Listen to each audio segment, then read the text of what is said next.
الكراوية ونزلات البرد. هل الكراوية مفيدة في حالات نزلات البرد؟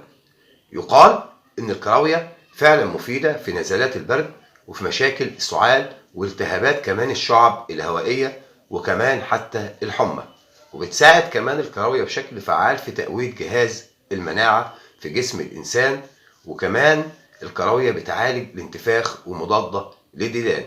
مش بس كده، كمان بتساعد الكراوية في علاج الطفيليات المعوية والتهابات المسالك البولية. كمان بتساعد على التخلص من رائحة الفم الكريهة. كمان زيوت الكراوية مفيدة جدا في الحد أو تقليل ظهور التجاعيد، وكمان بتساعد بشكل فعال في علاج حب الشباب.